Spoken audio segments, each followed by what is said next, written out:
अवतरला श्री श्री गुरुमूर्ती. त्रेतायुगाची निर्मिती झाली. त्रेतायुगाला बोलावून घेतलं. त्रेतायुगाला सांगितलं तुला काही काळ या भूतलावर क्रमसष्टीवर जावं लागणार आहे. तेव्हा त्या त्रेतायुगाने सांगितलं मी जाईन, पण दादासारखं 100% काय असं चांगलं वागणार नाही. मी 25% का होईना पण खोटं माझ्याकडे चालेल. 75% चांगलं चालेल, पण 25% थोडस असं तसं होईल. माझ्याकडं आत्मोपासना राहील किंवा नविद्या भक्तीचं साधन राहील. कृतायुगामध्ये आत्मोपासना होती. कृतायुगामध्ये माणसाचा जीव हाड झिजले की जात होता.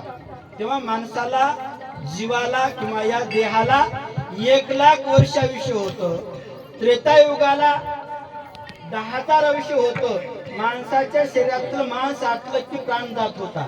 द्वापार युगामध्ये माणसाचा रक्त आटलं की प्राणवायू जात होता. आणि कलियुगामध्ये श्वास आटला, श्वास बंद झाला की प्राणवायू जातो. चला, अशा या त्रेतायुगामध्ये माणसाला 10,000 वर्ष आयुष्य होतं. आणि त्या 10,000 वर्ष आयुष्य असताना धन्य ती सती मृत्यूभूमी, प्राणी तरती जिचे नामी. महाराज थांबणार आहे, पुन्हा दर्शन घ्या. थोरासे पराक्रमी ऋषी कुळी जन्मली पै. त्या महाराज इकडे येऊ द्या. आपल्या इथं महाराज थांबणार आहेत, पुन्हा दर्शन घ्या, गर्दी करू नका. अतृषी अनुसया माता 10,000 वर्ष आयुष्य असताना 60,000 वर्ष तपश्चर्या केली. संशय निर्माण होतो, प्रश्न निर्माण होतो. माणसाला 10,000 वर्ष आयुष्य असताना 60,000 वर्ष तपश्चर्या केली कशी, हा एक प्रश्न निर्माण होतो. म्हणून शास्त्र सांगतो संताला, साधूला, योग्याला, पतिव्रतेला आयुष्याची मर्यादा नसते. कारण आपण काही युगापर्यंत ऋषीमुनींचा अभ्यास जर केला, बकतालव्य ऋषी 14 कल्प आयुष्य होत. देवल्य ऋषी 14 कल्प आयुष्य होत. कल्प हे कशाला म्हणतात हे थोडक्यात सांगतो, लक्ष असू द्या. महाराज दिवसभर राहणार, थोडं शांत बसा आणि माझ्याकडे बघा. मी फक्त 2च घंटे राहणार. महाराज उद्या सकाळी काकडा होजो तर राहणार, असं काही चिंता नाही.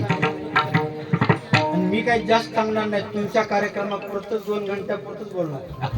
मला वेळेची मर्यादा आहे, त्यासाठी थोडस शांत बसा. आता बसून घ्या. साधूला, संताला, पतिव्रतेला आयुष्याची मर्यादा राहत नाही. का राहत नाही? तुका म्हणे पतिव्रता चाले देवावरी सत्ता. तुका म्हणे पतिव्रता,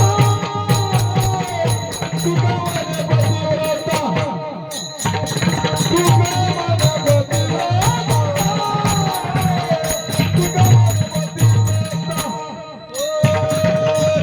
म्हणे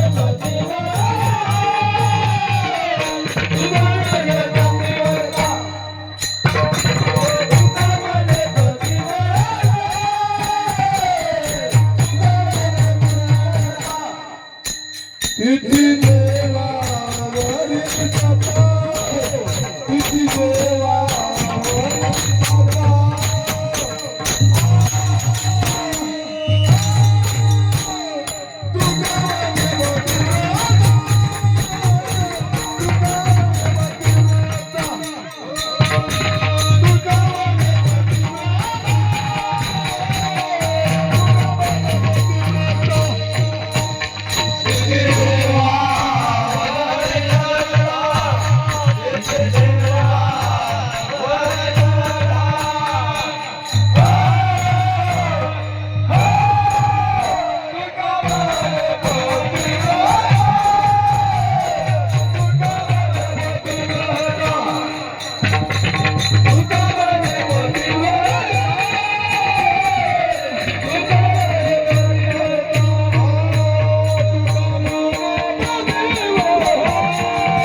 असतो आणि काळ देवा पतिव्रतेच्या संताच्या योग्याच्या स्वाधीन राहतो. चला, आपला जास्त उदाहरण देण्यापेक्षा कलियुगामध्ये चांगदेवाचा अवतार झाला नाही का? चांगदेवाचा आयुष्य जर आपण विचार केला तर 1400 वर्ष चांगदेव जगले. कसे? योगी योग मुद्रा लावून पाहती व्हावया प्राप्ती तुझी देवा, इडा पिंगलेसे करुणिया सम सोडविती धर्म इंद्रियाच्या. योगी योग मुद्रा लावून आपला प्राणवायू, इडा पिंगला सुसुमना. इडा म्हणजे चंद्रनाडी, पिंगला म्हणजे सूर्यनाडी. या 3.5 तासामध्ये जो बदल होतो त्या 4 मिनिटाच्या अंतराला सुसुमना नाडी म्हणतात. चला, या इडा पिंगलाच्या छंदे करून किंवा ती जागृत करून षडचक्र, मूलाधार चक्र, मणिपूर चक्र, अनुहत चक्र असे षडचक्राचं भेदन करून जीव हा, प्राणवायू हा ब्रह्मांडामध्ये नेऊन ठेवतात, म्हणजे त्याला ब्रह्मांड म्हणतात. आणि काळाची मर्यादा जेव्हा संपते ते पुन्हा पिंडामध्ये असणार त्या ठिकाणी प्राणवायू आणतात, म्हणून ते आयुष्याच्या मर्यादेच्या पलीकडे जगतात. चला, अशी ती पतिव्रता सुद्धा काळावर तिचा असणारा ताबा असल्यामुळं काळ सुद्धा तिला स्पर्श करू शकत नाही. असं 10,000 वर्ष युगाला असताना माता 60,000 वर्ष तपश्चर्या करते. तेव्हा आता अनुसया मातेच्या पूर्व, कारण कुठेही पतिव्रता संत साधू योगी जन्माला येण्याच्या अगोदर त्याच्या पूर्वसंचिताचा ठेवा असतो.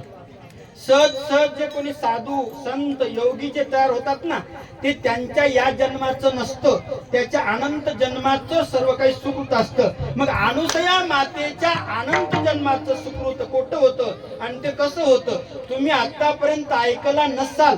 ती कथा तुम्हाला थोडक्यात विस्तीर्ण रूपाने सांगतो. एकदा ब्रह्मदेवाच्या छायेपासून एका ऋषीची निर्मिती झाली, ते म्हणजे कर्दम ऋषी. आणि ते कर्दम ऋषी निर्माण झाल्यानंतर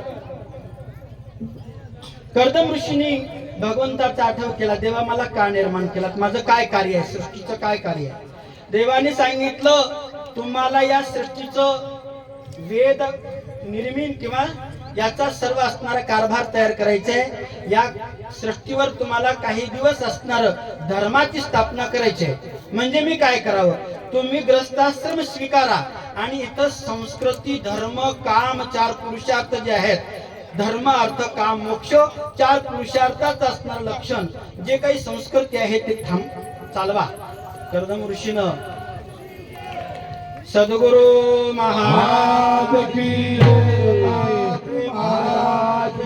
अनुसया माता की जय, सद्गुरु समर्थ बाळगीर महाराज की जय, संतान की जय. कलश स्थापना या मंदिराची झालेली आहे. मूर्ती स्थापना प्राथमिकता झालेली आहे. आणि कीर्तनाचा भावार्थ हा सुंदर.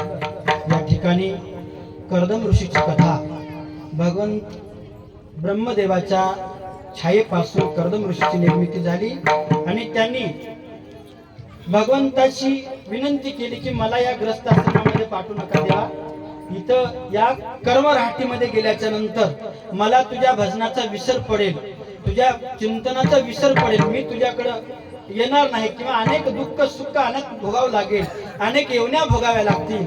तेव्हा भगवंतांनी सांगितलं, त्याची संपूर्ण जबाबदारी माझ्याकडे आहे. तुम्ही चिंता करू नका. विष्णू परमात्म्याचं चिंतन करा आणि त्याच्यापासून सृष्टीचं, निर्मितीचं, सर्व वेदाचं ज्ञान मिळेल आणि तुम्हाला त्यांच्याकडून सुंदर अशी पत्नी मिळेल आणि त्या ग्रस्ताश्रम तुम्हाला स्वीकारावं लागेल. ब्रह्मदेवाला कर्दम ऋषी बोलतात, देवा, मी प्रपंच करीन पण एक पुत्र होईपर्यंतच मी प्रपंचात रत राहील, नाहीतर मी त्याच्या पलीकडे राहू शकत नाही. असं म्हटल्यानंतर त्यांनी विष्णू परमात्म्याचं चिंतन केलं 10,000 वर्ष आणि विष्णू परमात्मा प्रसन्न झाले आणि त्यांनी सांगितलं, तुला पत्नी मिळेल. दुसऱ्या किंवा तिसऱ्या दिवशी तुला मनु नावाचा राजा सत्यसर्व त्याची पत्नी तुझ्या विवाहासाठी मुलगी घेऊन येईल आणि तुम्ही त्याची स्वीकार करा. आता ही कथा खूप मोठी आहे. मग त्यांनी समाधी लावली, ध्यान साधना सुरू केली आणि तिसऱ्या दिवशीच सत्यसर्व आणि मनु त्यांची मुलगी देवहूती, तिला 2 बहिणी 2 भाऊ, म्हणजे आकृती, प्रकृती आणि देवहूती. आकृती नावाची प्रजापती दक्षाला दिली, प्रकृती नावाची प्रजापती रुचीला दिली. त्या दोन्ही राजाला दिल्याच्या नंतर देवहूतीने सांगितलं, बाबा माझा विवाह जर करायचा असेल तर मला योग्याशी, तपस्व्याशी, महान अशा वैरागी पुरुषाशी माझं लग्न लावा. तेव्हा मनु आणि सत्यसर्वा चिंतित झाले, योग्याशी, जपी तपी, संन्याशी, वैराग्याशीचं लग्न कसं लावायचं. देवाचं चिंतन केलं, आकाशवाणी आली, मनु चिंता करू नकोस. कर्दम ऋषी नावाचा ऋषी सरस्वती नदीच्या काठावर बिंदू तलावाच्या ठिकाणी 10,000 वर्ष तपश्चर्या करत आहे, तुझी मुलगी त्याच्याशी नेऊन दे.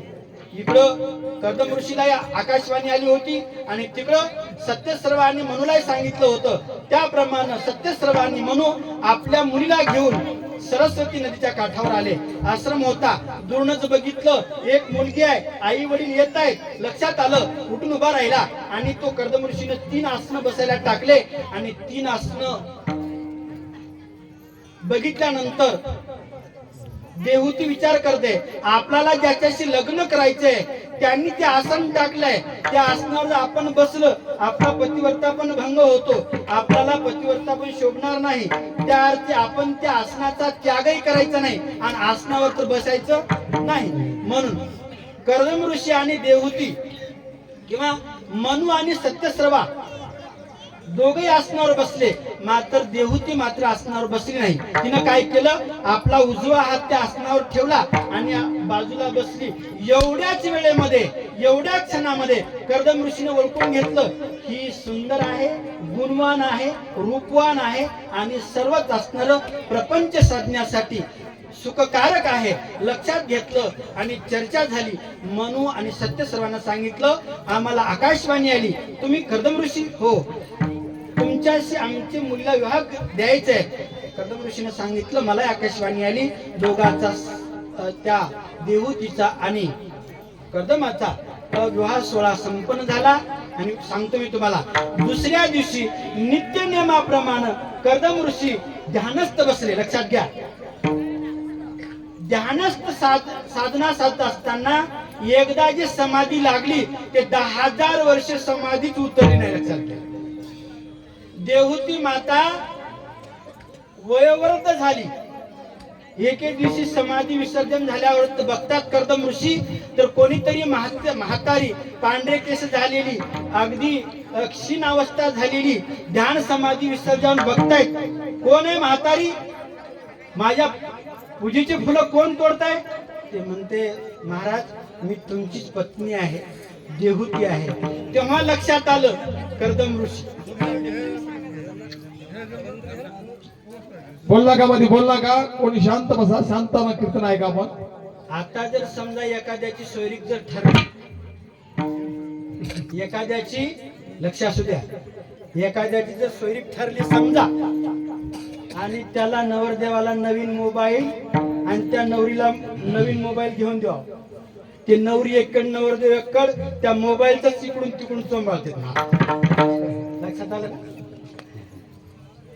देवालय ऋषी ध्यान साधण्यानंतर 10,000 वर्षानंतर लक्षात आलं आपलं लग्न झालं. तेव्हा देवहूतीची अवस्था वयोवृद्ध झाली होती. बिंदू तलावामध्ये दोघे स्नान करतात आणि तारुण्य अवस्था निर्माण होते. त्या देवालय कर्दमानी एक विमान तयार करतात आणि त्या विमानामध्ये 1,000 सेविका आणि 1,000 सेवक, 1,000 रूम, तिथे जलतलाव, नाना सुंदर असं विमान तयार करतात. आणि ते विमान असं असतं की सप्तद्वीपामध्ये, सप्तद्वीप माहित असेल तर लक्षात घ्या, त्या सप्तद्वीपामध्ये सत्य, वैकुंठ, कैलास, इंद्रादिक कोणत्याही ठिकाणी जाण्यासाठी त्याला अडचण येणार नाही असं विमान तयार करतात. 1,000 वर्ष त्या त्याच्यामध्ये प्रपंच उपभोगतात. त्याच्यामध्ये 9 मुली जन्माला येतात. किती? 9 मुली जन्माला आल्यावर कर्दमानी कंटाळून असणार देवाला विनंती करतात, देवा आता नको, मी तुम्हाला एकच पुत्र होईपर्यंत प्रपंचाची हमी दिली होती, इथं तर 9 मुली झाल्या, आता मी प्रपंच करू शकत नाही. म्हणल्यावरती देवती म्हणाली ठीक आहे, पण लक्षात घ्या, या जे 9 मुलीला जन्म दिला यायचं काहीतरी लग्न वेव करावं लागेल की तसंच निघून जाता, हे बरोबर तुमचं? म्हणल्यावर बरोबर आहे. तेव्हा ब्रह्मदेवाचा धावा केला. ब्रह्मदेवाने सांगितलं विचार करू नकोस, माझे 9 मुलं आहेत, तुझ्या 9 मुलीशी लग्न केल्या जाईल. आणि तेव्हा अत्री, भृगु, मरंची, पुलच्छ, पुलह अशा 9 मुलाशी असणार त्या ठिकाणी विवाह झाला. त्यामध्ये अत्री अनुसया नावाची जी मुलगी आहे ती अत्रीला देण्यात आली आणि या दोघांचा विवाह बद्रिकाश्रमावर पार पडला. आणि त्या दोघांनी ठरवलं, जसं आपल्या आई वडिलांनी परमात्म्यालाच पोटी येण्याचं स्वीकारलंय तसं आपल्या सुद्धा ग्रस्ताश्रमामध्ये आपल्या भगवंतालाच आपल्या घरी जन्म घ्यायला लावावा किंवा आणावं, याच उद्देशानं अत्री अनुसया मातेनं दोघांनी तपानुष्ठान मांडलं. आणि 60,000 वर्ष तपश्चर्या झाल्यानंतर निर्गुण परमात्म्याला इच्छा झाली आपण मातेच्या ठिकाणी जन्म घ्यावा, प्रगट व्हावं, तिथं मातेची इच्छा पूर्ण करावी. या उद्देशानं तो परमात्मा मग तो निर्विकार निर्गुण स्वरूप धरले सगुण, बोले मातेशी वचन, प्रगट झालो ऋषी कुळी. त्यामध्ये ब्रह्म विष्णू महादेवांच्या पत्न्यांचं गर्वहरण झालं. ब्रह्म विष्णू महादेव बाळरूप झाले. सर्वस्व कथा मोठी सुंदर असणारी त्या ठिकाणी बाळकडीमध्ये सांगितण्यात आली. आणि ब्रह्म विष्णू महादेव बाळरूप होऊन गेल्यानंतर इकडे सुद्धा माता निर्गुण परमात्म्याचं चिंतन करते आणि तो परमात्मा मातेच्या करस्थळी प्रगट होऊन मातेला बोलत आहेत, माते मी तुझ्या ठिकाणी आता प्रगट झालोय आणि तू मला असणार जसं काही बाळक होऊन जे माता बाळकाचे कोड कौतुक करते त्याप्रमाणे तू असणार कर. तेव्हा माता भगवंताला मंगळ स्नान घालते आणि त्यांना असणारं नानाविध असणारं पाळण्यामध्ये घालून पूजा किंवा पाळणा सर्वस्व करते. भगवान परमात्मा झोपत नाही तेव्हा माता उचलून आपल्या मांडीवर घेते आणि मांडीवर घेऊन काजळ घालत असताना भगवान परमात्मा निर्गुण स्वरूप धरतात किंवा व्यापक रूप विश्वव्यापक रूप धरतात. कर असणारे चरण असणारे उत्तर दिशेला जातात, दक्षिणेला जातात आणि मस्तक उत्तरेला जातं. मध्ये बिंबिस्थळ असतं. दिव्य अनंत ब्रह्मांड पर असणारा प्रकाश पडतो आणि अनेक अनंत दिवसापासून जे ऋषी मुनी तप साधनेला भगवंताच्या प्राप्तीसाठी बसलेले असतात त्यांनी तो प्रकाश पाहून सप्त पाताळातले पिंडातले ब्रह्मांडातले सर्व ऋषी मुनी देव नाना प्रकारचे असणार बद्रिकाश्रमावर येतात. आणि बद्रिकाश्रमावर आल्याच्या नंतर मातेच्या ठिकाणी बिंबिस्थळ थोडं दिसतं भगवंताचं, बाकीच्या स्वरूपाचा अंत लागत नाही. तेव्हा इंद्र आणि नारद विचार करतात, देवा माते तुझ्या कृपेकडूनच आम्हाला भगवंताचं दर्शन होईल, आम्हाला दर्शन घडवून द्या. म्हणल्यानंतर आकाशवाणी येते, आम्हाला जर शुद्ध सत्वाचं दूध प्राशन करायला मिळालं तर आम्ही सगुण रूप धारण करू, अन्यथा आलं तसं परत जाऊ. तेव्हा माता भगवंताचा आठव करते, प्रभू आम्हा उभयंतामध्ये पतिव्रता धर्मामध्ये अंतर पडला असेल, आम्ही एकूण एकाची निंदा केली असेल, दुसऱ्या घरी आग्न लावला असेल किंवा दुसऱ्याचं अनहित केलं असेल. महाराज पतिव्रता धर्म आणि चातुर्मासाची लक्षणं बाळकडीमध्ये सुंदर सांगितले, सत्पात्र आणि कुपात्राची लक्षणं. याच्यात आमचा कुठला जर दोष, आता दृष्टांत प्रमाण देण्यासाठी आपला वेळ कमी आहे आणि त्यासाठी सत्पात्र मुखी किंवा पात्रामध्ये भेद केला असेल, अनेक गोष्टी आमच्याकडून घडल्या असतील तर प्रभू तुम्ही निघून जा. म्हणल्यानंतर मातेच्या स्तनातून द्वार किंवा मंडळ उल्लंघून 3 शिखर उल्लंघून प्रभूच्या मुखामध्ये धारा जाऊन पडतात आणि तेव्हा भगवान परमात्मा सगुण वेश धारण करून त्या बद्रिकाश्रमावर सर्वांना दर्शन देतात. दत्ता प्रभू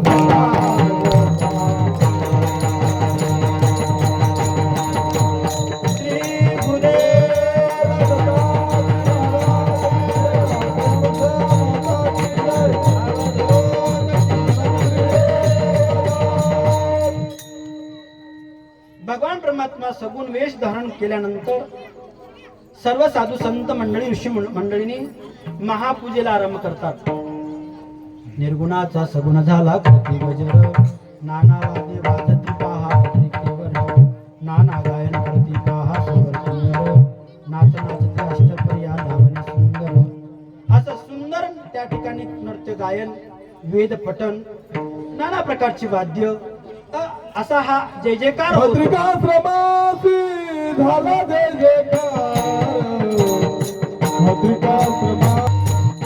त्या बद्रिकाश्रमावर 64ची, त्यामध्ये 32 आनंदाची, ओम सोम किंवा भक्तिरूपी भावनारूपी असणार त्या ठिकाणी गंध, परिमळ असणार जल, भावना प्रेमाचं जल अनेक प्रकारचे असणार त्या ठिकाणी. ओम सोम किंवा विडा पान प्रपंचाची, सुपारी सोमभावाची अनेक प्रकारची असणार महापूजेची आरंभता केली आणि महापूजेवर नाना जय जयकार झाला. अत्री अनुसया मातेंचा त्रेतायुगामध्ये उद्धार झाला आणि ही त्रेतायुगातली कथा संपल्यानंतर द्वापार युग असणार त्या ठिकाणी निर्माण झाला. द्वापार युगाला बोलवलं. द्वापार युग भगवंताच्या पुढे येत असताना एका हातामध्ये स्मरणी, जपमाळ, पूजेचं साहित्य आणि दुसऱ्या हातामध्ये धनुष्यबाण, त्रिशूळ, भाला, गदा अशा एकीकडे भक्तीचं साहित्य आणि एकीकडे युद्धाचं साहित्य दोन्ही घेऊन असणार भगवंताच्या समोर आला.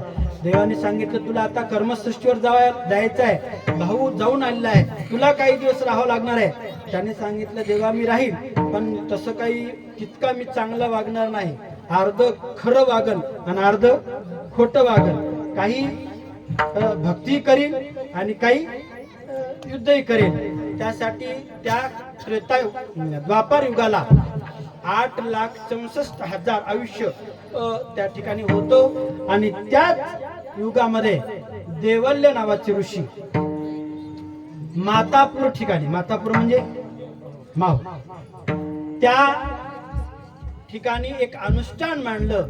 नित्य भगवंत महादेवाची तपसाधना मांडली आणि दररोज भगीरथी म्हणजे काशीला जायचा, स्नान करायचं, रेतीचा गोळा झोळीमध्ये भरून घ्यायचा आणि हातामध्ये कमंडलू भरून घेऊन यायचं. असा तो येऊन त्या पिंडाची असणारी स्थापना करायची. 1-2 दिवस नाही, तुम्हाला वाटतं सप्ताह, चातुर्मास, 12 वर्ष असं नाही, 14 कल्पायुष्य. 14 कल्प कशाला म्हणतात लक्षात घ्या. कृतायुग, त्रेतायुग, द्वापारयुग, कलियुग या 4 युगाची एक चौकडी होते. 14 चौकडीचा एक मनू होतो, 100 मनूचा एक प्रळय होतो. 100 प्रळय झाले तेव्हा ब्रह्मदेवाचा 1 दिवस होतो, लक्षात घ्या. असे 14 कल्प विष्णूचे, याचे 100 दिवस झाले की विष्णूचा 1 दिवस होतो, याचे 100 दिवस झाले की महादेवाचा 1 दिवस होतो. असे 100 दिवस झाले तेव्हा एक कल्प होतो, असं चंद्रकांत ग्रंथामध्ये त्याची माहिती सांगितली कल्पाची. 14 कल्प आयुष्य तपश्चर्या केल्यानंतर तो लिंग स्वर्गापर्यंत टेकेल अशा प्रमाणात झाला. तेव्हा नारदाची लक्ष किंवा येता जाता त्यांना गतिरोधक लागायचं. नारदाला या भूमंडळामध्ये आपलं प्रस्थान करत असताना गतिरोधक असं लागायचं. त्यांनी विचार केला, हे जर लिंग स्वर्गापर्यंत पोहोचला तर याच्यावर कोणी चढवून येईल, मग स्वर्गाचं महत्वच राहणार नाही. तेव्हा इंद्रापाशी जातात, इंद्रदेवा काय झोप लागली काय तुम्हाला, याच्यावर जर कोणी चढून येईल स्वर्गाचं महत्वच काय राहील. तेव्हा इंद्रदेवाचे डोळे उघडले, म्हणले काय करावं, चला महादेवाकडे. महादेवाकडे जाऊन असणार दोघे विनंती करतात, तुमचा जो भक्त देवल्य आहे ना, त्यांनी लिंग असणारा स्वर्गापर्यंत आणलेला आहे, तुम्ही गेल्याशिवाय त्याचं समाधान होत नाही आणि म्हणून त्याला जे काही पाहिजे ते देऊन हे लिंग चढवणं बंद करा. तेव्हा महादेव असणार नंदीवर आरूढ होऊन देवालयाच्या ठिकाणी येतात, दर्शन देतात. देवालया काय निमित्त हे अनुष्ठान मांडलेलं आहे. त्यांनी सांगतात, माझ्या 2 मागण्या आहेत, जीवाला मोक्ष प्राप्ती आणि अविनाश रूप दर्शन, मला निर्गुणाचं दर्शन आणि जीवाला मोक्ष प्राप्ती या दोन वस्तूची जर मला पूर्तता होत असेल तर मी हे लिंग चढवेन किंवा थांबवेन. तेव्हा महादेव सांगतायत हे आमच्याकडे शक्यच नाही, आमच्या दुकानात ते मालच नाही, तर देवावा कुठून? त्यासाठी आमच्या निर्गुणाची प्राप्ती होत नाही आणि मोक्षाचा अधिकारी आम्ही नाहीत. तेव्हा विष्णूचं चिंतन केलं, विष्णूही आले, त्यानंतर ब्रह्मदेव आले. या तिघांनी तर नाकार दिलाच, पण 81 कोटी 1.25 लक्ष वरिदहा दैवता, त्यांच्यामध्ये कोणी दिसेना मोक्षाचा दाता. आता देवालयाचं कोणी समाधान करू शकत नाही. हे लक्षात आल्याच्या नंतर नारद मुनी विचार केला, भगवान परमात्मा कुठे आहेत? तर त्या बद्रिकाश्रमावर अनुसयेच्या करी असणार भगवान परमात्मा नांदत आहेत. तेव्हा इंद्र आणि नारद कुठे जातात? बद्रिकाश्रमावर जातात, मातेचं दर्शन घेतात. माते, आम्हाला प्रभूला न्यायचे, तुम्ही पाठवाल? माता बोलते, मी त्यांची सेविका असणारी, परिसमर्थाची आज्ञा दासांना करवी अवज्ञा, तरी ती सांगितली स्वज्ञा, ते करीन आज्ञा संतांची. मी दास सेवक असणार, मी कुठं त्या राजाला किंवा त्या भगवंताला अधिकारानं सांगू शकत नाही, तुम्हीच जाऊन असणार, घेऊन जा. म्हणल्यानंतर इंद्र आणि नारद भगवंताचं दर्शन घेतात. झालेली घटना म्हणजे देवालयाची पूर्ण सांगतात. भगवान परमात्मा सांगतात, मी देवालयाच्या भेटीसाठी येईल, तुम्ही सर्व गुप्त अवस्थेमध्ये तिथे राहा. म्हणल्यानंतर इंद्र आणि नारद निघून येतात. एक दिवस सकाळी सकाळी देवालय भगीरथीच्या स्नानाला गेले आहेत. स्नान झालंय, हातामध्ये रेतीचा काकेमध्ये रेतीचा गोळा घेतलाय, हातामध्ये कमंडलू घेतलेला आहे, आपल्या स्थानाकडे आश्रमाकडे निघालेला आहे. दुरूनच दिव्य दृष्टीने बघितलं, आपल्या आसनावर कोणीतरी बसलेलं आहे. लक्षात आलं आणि एवढा क्रोध आला देवालयाला, आपल्या आसनावर असा कोण बसणार आहे, कोणाची ताकद आहे? म्हणून क्रोधयुक्त होऊन नेत्रातून ज्वाळा किंवा अग्नी ओतायला सुरुवात करतात. परंतु भगवंताच्या एका रोमरंध्रामध्ये, एका रोमाच्या छिद्रामध्ये हजार सूर्याचं तेज आहे, त्याला एका नेत्रातल्या तेजानं काय होणार आहे? नेमकं काहीच फरक पडला नाही. तेव्हा देवालयाने विचार केला, असल कोणी म्हणजे असुर राक्षस महाप्रतापी असेल, अगोदर लिंगाचं पूजन करावं आणि मग बघू म्हणले कोण आहे तो. देवालय आश्रमामध्ये आलेला आहे, देवाचं पूजन, लिंगाचं पूजन सुरुवात केलेलं आहे. आता त्यात पुन्हा पुरुष पूजा प्रथमा पुन्हा प्रसादेन सुरात्रादी क्रिया पुरुष नानादी तनुमार्जनम अथवा शीत पंचांग पश्चात नदी समृतम अक्षानम साकारम स्वतः नामयम. अशा प्रकारची पूजा चालू झाली आहे. भगवान परमात्म्याने लीला केली आहे. बाळ अवस्था आहे, आसनावर बसले आहेत, आपली करंगळी वर केली आहे, जिथवर स्वर्ग लोकापर्यंत गेलेला जो लिंग आहे तो तर्जनीने म्हणजे करंगळीने पाताळामध्ये दाबायला सुरुवात केली आहे. वाजत आहे, सर्व काही त्या ठिकाणी पूर्ण लिंग पाताळामध्ये जात आहे. लक्षात आलं, जसा जसा देवालयाचा लिंग पाताळात जात होता तसा तसा देवालयाचा अहंकार सुद्धा नष्ट होता. कारण नवल अहंकाराची गोठे, विशेष नलगे अज्ञानाचे पाठे, सज्ञानाचे झोंबे कंठी, नाना संकटी नाचली. अज्ञानी माणसाला अहंकार येत नाही, पण ज्ञानी माणसाला, तपस्व्याला अहंकार जास्त येतो. तेव्हा जसा जसा लिंग पाताळात गेला तेव्हा देवालयाने आपलं पूजेचे सामान बाजूला ठेवलं आणि भगवंताचं स्वरूप ओळखलं. भगवंताच्या चरणावर साष्टांग प्रणिपात केला. भगवान परमात्म्याने स्वरूप धारण केलं आणि देवालयाला दर्शन दिलं. दत्तात्रेय महाराज की जय जय गुरु महाराज.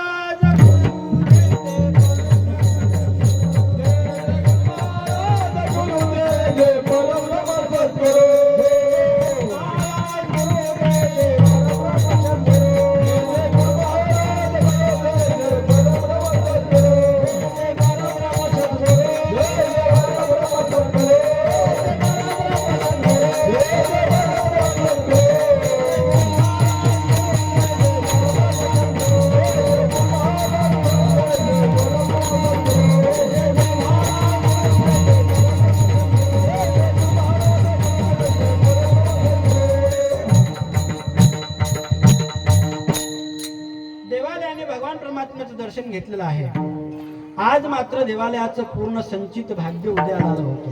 विचार करा मायबापू, आपण जर शेतामध्ये पेरणी केली आणि त्या पेरणी करून त्या पेरणीची रास झाल्याच्या नंतर त्या शेतकऱ्याला एवढा आनंद होतो, परंतु 27 कल्प आयुष्य तपश्चर्या केल्यानंतर किंवा 14 कल्प आयुष्य तपश्चर्या केल्यानंतर भगवान परमात्म्याचं दर्शन, थोड्याचा आवाज बघा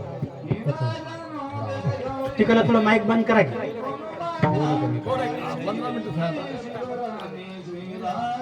थोडे 10 मिनिटं आपल्याला अभंग संपेल तेव्हा तुम्ही विधी बोला. दत्ता प्रभू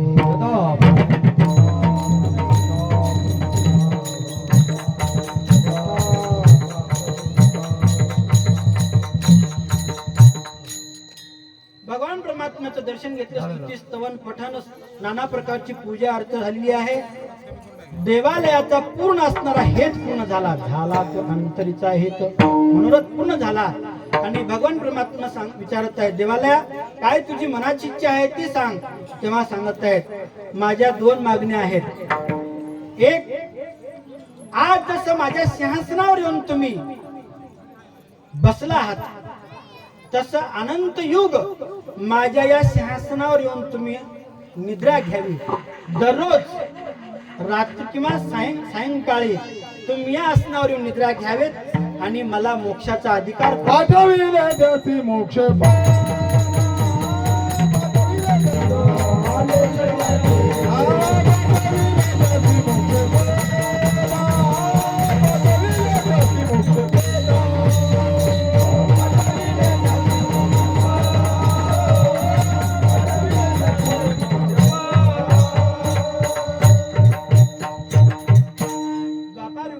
देवालयाचा, यदुराजाचा, दलाधन राजाचा उद्धार झाला. ही कथा सुंदर द्वापार युगाची झाली. आणि त्यानंतर कलियुग आला. कलियुग देवापुढे येत असताना कसा आला? नग्न अवस्था आहे, अकराळ विक्राळ आहे, गर्जना करत आहे, रडत आहे, हसत आहे, सर्व आक्रोश करत आहे. देवाला विचारलं, देवा मला का बोलवलं? म्हणले, तुला आता काही दिवस जायचंय. हसू लागले. देवा, तिन्ही भाऊ चांगलं वागले, पण या सृष्टीवर गेल्यावर 100% खोटं वागणार आहे.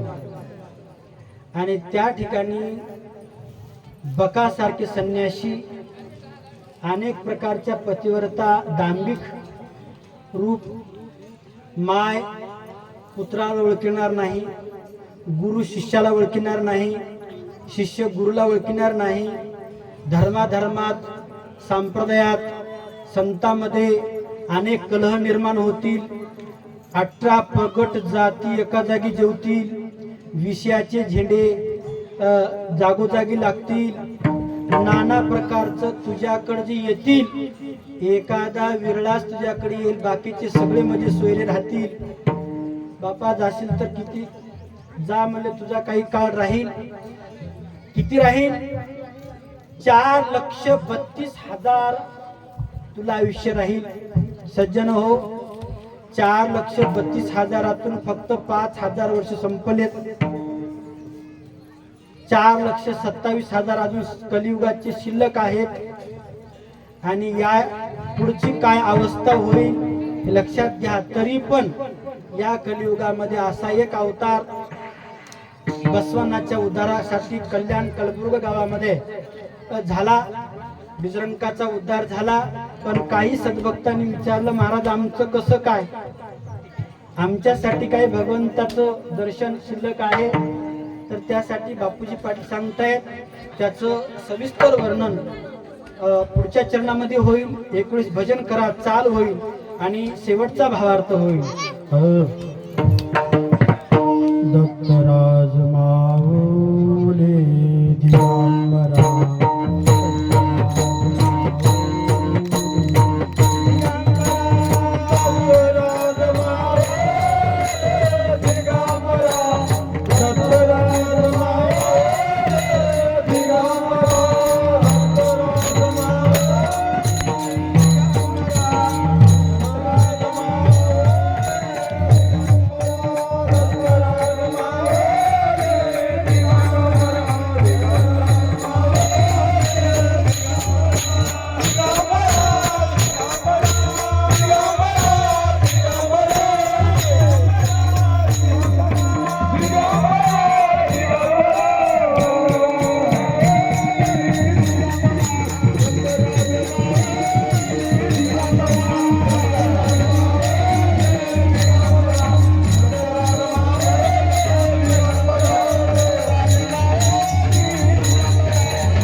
शोभनाचे पुनः आगमनायचा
जीव उद्धरण्याचा हेत बाळ बापूजी शरणांगत आत्र्यानुसयेचे भक्ती अवतरलासी श्री गुरुमूर्ती. अभंगाच्या उत्तरार्धामध्ये शेवटच्या चरणामध्ये बापूजी पाटील तुम्हा मला शेवटचा उपदेश सांगत आहेत. सज्जनो,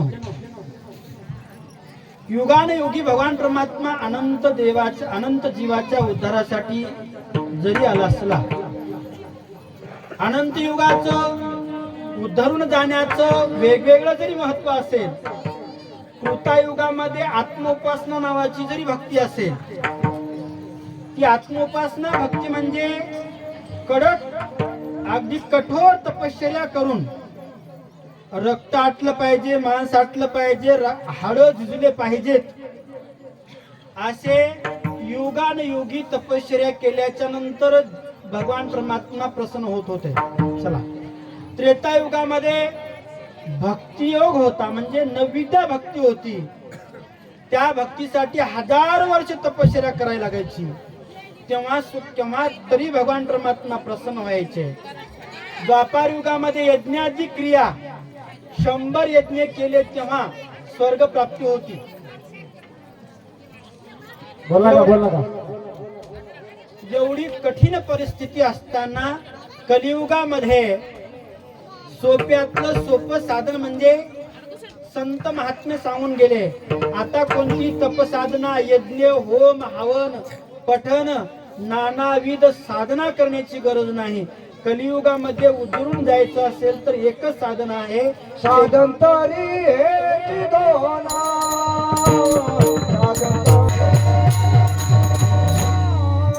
साधन तरी हेची दोन, नाम स्मरण अन्नदान. देव दत्त येतो घरा, काय उणे त्या मंदिरा. कलियुगामध्ये जीवाचा उद्धार होण्यासाठी 2 साधन सुंदर शास्त्रामध्ये संतांनी तुम्हाला सांगितले. ते म्हणजे अन्नदान. विचार करा, दानाचे प्रकार अनंत सांगितले. रक्तदान, गोदान, भूदान, कांचनदान, वस्त्रदान, आता काल परवा झालेलं मतदान, अनेक दानाचे प्रकार सांगितले. पण त्या दानाच्या मागे अनार्थ सांगितले. दान दिल्याच्या नंतर पुण्य लागतं, ठीक आहे, पण पुण्याच्या मागे पुन्हा अनार्थ निर्माण होत होता. ते तेवढं दृष्टांत प्रमाण न सांगता अन्नदान किती श्रेष्ठ आहे याचं महत्व सांगत असताना बाळकडे सांगत आहे, अन्न घालावे सर्वाभूती, पात्र मिळे दैवगती, ऐसा भाव दयाची चित्ती तयाशी परमसाधू बोलीचे. अन्नदानामध्ये एक सत्पात्र जर जेवू घातलं, तुम्हाला यज्ञ करता येत नाही तरी जमेल, मोठ्या मोठ्या पंक्ती वाढता येत नसेल तरी चालेल, हजारो ब्राह्मण जेवू घालता येत नसेल तरी चालेल, पण एक सत्पात्र जर जीव घातला तर 3.5 कोटी ब्राह्मण जेवू घातले इतकं पुण्य त्या ग्रस्ताला प्राप्त होतं. एवढं या अन्नदानाचं महत्व या कर्मसृष्टीमध्ये कलियुगामध्ये सांगितलंय. आणि त्याबरोबर नामस्मरणाचं महत्व आगात सांगितलंय. नामस्मरणाचं महत्व सांगत असताना, जरी पाप झाले अघोर, दिगंबर नामाचा घडे उच्चार, त्या पापाचा होय संहार, नामस्मरणे करून या. दोषाचे झाले पर्वत, म्हणून स्मरावा श्री दत्त, रक्षाकार होय क्षणात, नामस्मरणे करून या. अनंत पातक, अनंत दोष कशाने तर नष्ट होतात, तर केवळ नामस्मरणाने दूर होतात. आता जाता जाता तुम्हाला एक दृष्टांत सांगून देतो, कारण तुम्हाला थोडस नामस्मरणाचं महत्व कळून येईल. नामस्मरणाने किती अनंत पातक नष्ट होतात. तुम्हाला प्रश्न निर्माण होईल, भगवंताचं नामचिंतन केल्याने अनंत पातक कसं काय नष्ट होतात, असा जर संशय निर्माण झाला असेल तर नामस्मरणाचं महत्व किती आहे मी थोड्या दृष्टांताने सांगतोय. एकदा एका शहरातल्या क्लास 1 अधिकाऱ्याला खेड्यातली सुंदर एक मुलगी असणारी त्या क्लास 1 अधिकाऱ्याला दिली. लग्न झालं आणि जे दोघही जे तिकडं मुंबईला गेले ते 2 वर्ष इकडे याचा योगच आला नाही. दिवाळीचा सण जवळ आला. घरातल्या मंडळीने सांगितलं, बाबा आपली बाई 2 वर्ष झालं गेली आणि आमदा या वर्षी तरी दिवाळीला आपल्या बाईला घरी बोलवा. वडिलांनी ठीक आहे म्हणले आणि मुंबईला गेले. जावायला निमंत्रण दिलं. जावाई बापू 2 वर्ष झालं आमच्याकडे काही येणंच नाही, त्यावरती आग्रहाचं निमंत्रण घेऊन आलोय. तुम्ही यावर्षीची दिवाळी दोघंही आमच्या इकडेच करावं अशी आमची कल्पना आहे. म्हणल्यावर त्यांनी सांगितलं, मामा बिलकुल येऊ, काही अडचण नाही. दोघेही दिवाळीच्या अगोदर म्हणजे लक्ष्मीपूजन असतं ना, लक्ष्मीपूजन तुमच्याकडे दिवाळी करतात ना, दिवाळीच्या अगोदर लक्ष्मीपूजनाच्या दिवशी दोघंही एसटीतून खाली उतरले आणि त्या नवरीचा भाऊ साहित्य घेण्यासाठी बस स्टँडवर गेला. खाली उतरल्यानंतर ते साहित्य घेतलं आणि गावाकडे येत असताना गावाच्या प्रत्येक घरासमोर, मंदिरासमोर, अनेक दुकानासमोर सुंदर अशी सजावट केली होती. रांगोळ्या टाकल्या होत्या, फुलाचे हार गुंफले होते, नाना श्रंगार गावाचे केलं होतं आणि छोटे छोटे असे दीपावली घराच्या समोर लावली होती. हे सुंदर असं दृश्य पाहून त्या जावयाने विचारलं, दाजी हे काय होतं मला असे बारीक बारीक बारीक. ते हसलं जरा. म्हणला हे सिटीतलं होय, म्हणला याला खेड्यातलं काही माहीत नाही. ते हसलं आणि दाजी म्हणला हे होतं म्हणला सूर्याची पिल्लं, संध्याकाळी येतात म्हणला, सकाळच्या पर्यंत निघून जातात. म्हणल्यावर त्या जावयाला असं वाटलं आपल्या गावाकडे, आपल्या मित्रमंडळीला, आपल्या सासरवाडीचा काहीतरी नवीन भेटवस्तू दाखवावी या उद्देशानं तो विचार करत होता. मागावं तर एवढा श्रीमंत माणूस आणि दीपक, माणसं कवा कशात गुंततात काही सांगता येत नाही. एवढी छोटी वस्तू आपण कशी न्यावी, मागायला जमत नाही. काही साधू संत आमचे सांगत होते, मंगी से नाही मिला तो छिनके लेना पडता. ते म्हणले मागून जमत नाही तर चोरून प्रयत्न करावा. म्हणून रात्रीच्या अंदाजे 11-12 वाजले होते.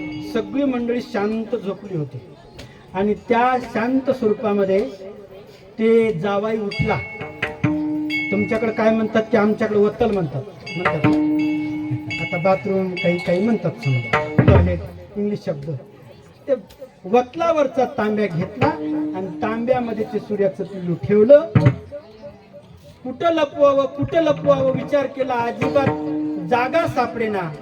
गावाच्या बाहेर 10,000 कडव्याचा ढग रचून ठेवला. त्यानं विचार केला की इकडे तिकडे हे लपून ठेवण्यापेक्षा ढगाखाली लपून ठेवावं. म्हणून ते सूर्याचं पिल्लू मधात ठेवलं, वरून अजून पाचोळा टाकला. त्याला वाटलं हे लपून बसलंय म्हणून ते घरी आलं आणि अजून झोपलं. ते सूर्याचं पिल्लू गुणानं बसाव का, त्यानं आपली चालाकी चालू केली. अर्धा ढग जळत आणला. धडाधडाधडाधड आवाज येत असताना गावातली मंडळी जागी झाली. कोणी मातीत टाक, कोणी पाणीत टाक, कोणी काही गर्दा कर. याच्यामध्ये हे जावई मेहुणा दोघे उठले. दोघं ते पण विजू लागले. विजवत असताना ते जावई मेहुण्याच्या कानात म्हणतोय, दाजी बाकीचा ढग जळून जाऊ द्या हो, पण आपलं सूर्याचं पिल्लू आणलं त्याला अगोदर बाहेर काढा. त्यानं कपाळाला हात लावा, दाजी मला सूर्याचं पिल्लू नवला, मला इस्तू आहे, मला दिवा दिवा. मला काय माहित म्हणला, तुम्ही सूर्याचं पिल्लू होय म्हणलं लपून ठेवलं म्हणून. दृष्टांत संपला. दृष्टांताचा सिद्धांत असा आहे, जसं एक विस्तवाचा विंगळ हजारो कडब्याच्या राशी जळून नष्ट करतं, त्याप्रमाणे एक भगवंताचं चिंतन तुमच्या आमच्या सर्व पातकाचे दोष नष्ट करतं. तुम्ही आम्हीच नाही, शास्त्रकार सांगतायत किंवा एकनाथ महाराज सांगतात, दत्त दत्त वदता वाणी, दत्त रूप होय प्राणी, दत्त नामाचा सोहळा धाक पडे कळी काळा. कळी काळाला धाक पडण्याचं एकमेव कलियुगामध्ये जर कोणतं साधन असेल तर ते नामचिंतन आहे. आणि नामस्मरण जर तुमच्या ठिकाणी असेल, मग काय उणे सुखाचा संसार भक्ती मुक्ती तुमच्या ठिकाणी भगवान परमात्मा तुमच्या घरी चालत येतो. माय मावल्यावर तुम्ही चातुर्मास करत असाल, सप्ताह करत असाल, अष्टपारा करत असाल तर लक्षात घ्या, नामस्मरणावर एवढं प्राबल्य असलं पाहिजे, नामस्मरणावर किती अट्टास असला पाहिजे. देवा तुझे नामे लागलेसे गोडे, मुळाशी माकोडी परी माझ भरी प्रेम रस खाया पोट भरे, नको करो दुरी कृपाळवा. जशी गुळाला पकडलेली माकोडी म्हणजे मुंगी, आपला दंड तुटला तरी त्याची गोडी सोडत नाही, त्याप्रमाणे नामावर एवढा अट्टास असला पाहिजे. भावे दत्त दत्त म्हणती जे वाचे, जन्म मरण कैचे बाधी प्राण्या. अनंत जन्माचे दुःख किंवा अनंत योनी अनंत असणार त्या ठिकाणी सुख प्राप्त करण्यासाठी तुम्हा आम्हाला भगवंताचं चिंतन केलं असताना भगवान परमात्मा आपल्या घरी येतो. तसंच त्रेतायुगामध्ये भगवान प्रभू आतऋषी अनुसयेच्या घरी आले. महापूजेची आरंभता झाली आणि त्या ऋषीमुनी सांगितलं, आता आम्हाला जेवायला वाढा, आम्हाला भूक लागली आहे. आता दोन्ही काला सांगतोय तुम्हाला. जीव का आला, देव का आला आणि इथं होतो तो काला. इथं काला कोणता होतोय? ज्ञान भक्ती आणि वैराग्याचा दोन्ही मिश्रित करून आज या सप्ताहामध्ये ज्ञान म्हणजे कीर्तनाच्या रूपाने, भक्ती म्हणजे नामस्मरणाच्या रूपाने आणि वैराग्य म्हणजे झालेलं ज्ञान. ज्ञान भक्ती वैराग्याच्या रूपानं 7 दिवसामध्ये अनेक कीर्तनकारांनी साधू संतांनी जे तुमच्या इथं आपापल्या ज्ञानाच्या यज्ञ या ठिकाणी केला आहे आणि तो काला आज जो प्रसाद मिळतोय तो काला हाच कुठं झाला याचा विचार जर तुम्हाला सांगायचा असेल तर त्या अनुसयेच्या ग्रही पिंड ब्रह्मांडाचे दैवत ऋषी मुनी साधू संत या समक्ष झाला. महापूजेचा कार्यक्रम संपल्यानंतर त्यांनी सांगितलं आता महाप्रसादाचं वाटप चालू करा. आता ते वाटप कसं झालं? ऋषी मुनी देव संत कुठलाच भेद न बाळगता एकत्र येऊन केला काला. एकदा असं झालं, देव म्हणायचे आम्ही श्रेष्ठ आणि दैत्य म्हणायचे आम्ही श्रेष्ठ, दोघांचा वाद व्हायचा. देव म्हणले बा तुम्ही श्रेष्ठ म्हणल्यानं तुम्ही श्रेष्ठ होऊ शकत नाही, आम्ही श्रेष्ठ म्हणल्यानं आम्ही श्रेष्ठ होऊ शकत नाही, थोडीशी आपण परीक्षा घेऊ, जे श्रेष्ठ ठरते ते श्रेष्ठ. म्हणले कस काय परीक्षा, पेपर कोण काढणार? देव म्हणले पेपर तुम्ही काढता का? आम्ही म्हणले तुम्हीच काढा, आम्हाला पेपर काढता येत नाही. पेपर काढला. कसा काढला? दोन्ही हाताला अशा कमट्या बांधायच्या. काय बांधायच्या? आणि जे 10 मिनिटात जेवण मोकळे होतील ते विजयी. म्हणले पेपर सोपा आहे, बांधल्या पट्ट्या. म्हणले तुम्ही जेवता का? आम्ही म्हणले काही नाही, आम्ही अगोदर जेवू मग तुम्ही जेवू. राक्षसाने सांगितलं तुम्ही अगोदर खाऊन घेताल, आम्हाला काही शिल्लक ठेवणार नाही, मग आम्ही खावंच काय? म्हणले आम्ही अगोदर जेवायला बसतो. देव म्हणले बसा जेवायला. आता वाढणं झालं, कीर्तनात काही वेळ नाही, स्वयंपाक झाला, वाढणं झालं. जेवायला दैत्य लोक राक्षस लोक सुरू केले. हाता पात्रावरचं उचललं पण वर नेल्याच्या नंतर डायरेक्ट तोंडातच पडेल याची गॅरंटी नाही. ते डोळ्यात पडू लागलं, नाकावर पडू लागलं, कानावर पडू लागलं, शिंका येऊ लागल्या. 15 मिनिटं झाले, 20 मिनिटं झाले, अजिबात जेवायला जमलं नाही. म्हणले तुम्ही एवढा अवघड पेपर काढला, तुम्ही कसं सोडवता? लाईट गेली का? लाईट गेली.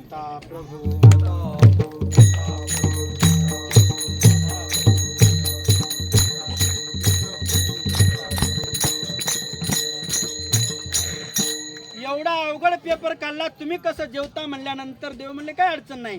स्वयंपाक तयार झाला, पंक्ती वाढल्या, पण देव हुशार. त्यांनी काय केलं? तिरुसट कळतं ना मराठीतलं, तिरुसट, तोंडाकडे तोंड असं पंक्ती बसवल्या. मधून फक्त एखादा वाढता येईल एवढा चान्स ठेवला. वाढ झाली, जेवायला सुरुवात करणार, श्लोक म्हणले आणि त्यांनी आयडिया काय केली माहिती का? तिकडल्या पात्रावरचं त्याच्या तोंडात घातलं, त्यानं इकडल्या पात्रावरचं याच्या तोंडात घातलं. म्हणजे एकूण एकाला 5 मिनिटामध्ये जेवण तृप्त झाले. म्हणले तुम्ही जेवण तृप्त झाले बा?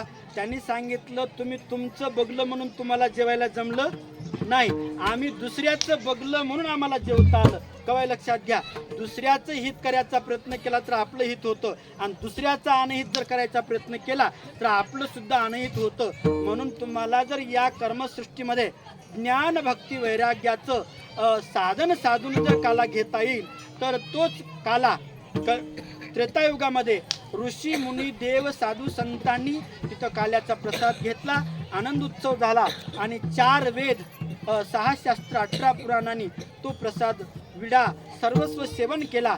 सर्वांना आनंदी आनंद झाला.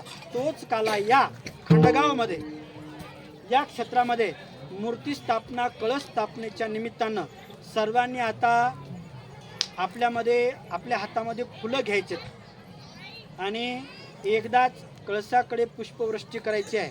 या भगवान दत्तप्रभूच्या मंदिर हे नेमकं कशानं बांधलंय, इटा मातीनं दगडांनी जरी बांधलं असलं तरी हे मंदिर 5 तत्व 7 धातू 5 सृष्ट्या हा जो कळस आहे लक्षात घ्या।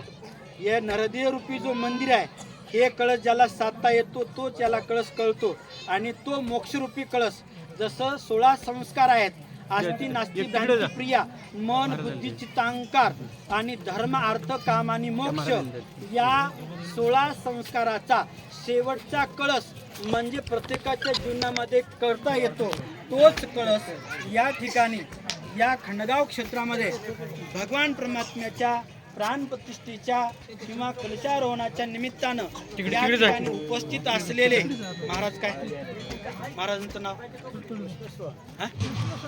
विष्णू स्वामीजी महाराज, तसेच श्री संत नारायणगिरीजी महाराज, तसेच श्री संत आनंदपुरीजी महाराज, तसेच त्यागीवन महाराज, महावीर महाराज, अनेक ज्ञानवृद्ध वयोवृद्ध माता पिता भाविक भक्तजन, तसेच या ठिकाणी जे काही अन्नदाते आहेत 7 दिवसापासून जे काही अन्नदानामध्ये सहकार्य केलं आहे, मंडपाची व्यवस्था केली आहे, साऊंड सिस्टमची व्यवस्था केली आहे, भजनाची व्यवस्था केली आहे, या सर्व कार्यक्रमाची संकेतस्थळ आजचा हा कळस स्थापना या खंडगाव क्षेत्रामध्ये झालेली आहे। एक नामस्मरण करू सर्वांचा जय जयकार श्री गुरु देवदत्त म्हणल्याच्या नंतर पुष्पाची वृष्टी या कळशारोहणासाठी करायची आहे। भगवंताचं चिंतन करा। देवा देता देता देवा देता देवा देता देता देवा देता देता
स्वामी गंभीरवन महाराज, तपोनिधि आनंदवन महाराज, छत्रपति शिवाजी महाराज, धर्मवीर संभाजी महाराज की जय, साधु संतन की जय।